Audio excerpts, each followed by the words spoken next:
राजा विक्रमादित्य के शासनकाल में उज्जैन नगरी का यश चारों ओर फैला हुआ था।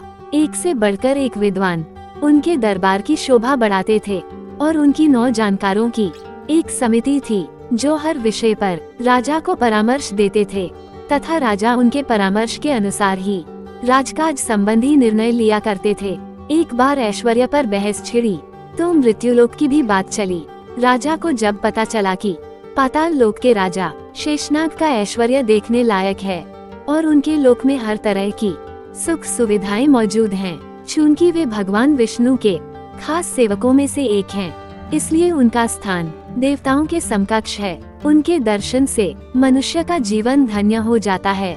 विक्रमादित्य ने सशरीर पाताल लोक जाकर उनसे भेंट करने की ठान ली। उन्होंने दोनों बेतालों का स्मरण किया। जब वे उपस्थित हुए तो उन्होंने उनसे पाताल लोक ले चलने को कहा। बेताल उन्हें जब पाताल लोक लाए तो उन्होंने पाताल लोक के बारे में दी गई सारी जानकारी सही पाई।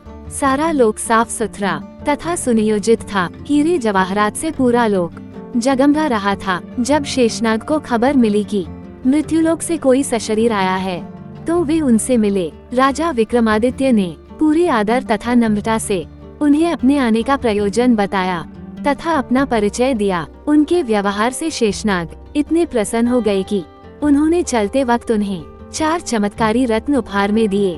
पहले रत्न से मनमांगा धन प्राप्त किया जा सकता था।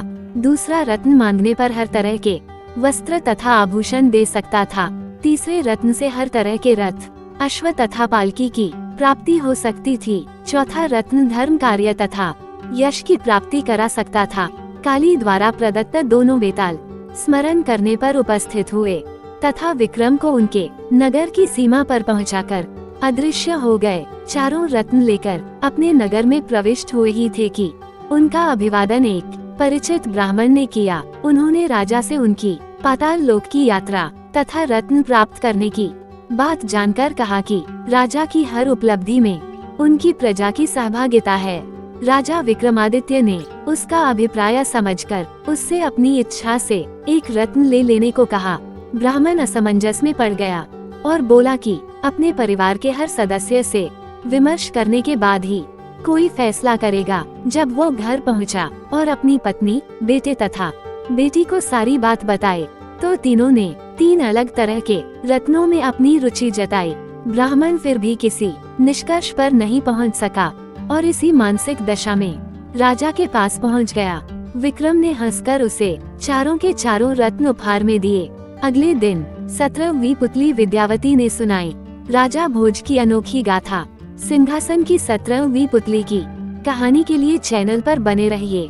वीडियो को अंत तक देखने के लिए धन्यवाद दोस्तों। उम्मीद है आज की वीडियो आपको अच्छी लगी होगी और आपने वीडियो को लाइक और चैनल को सब्सक्राइब कर दिया होगा।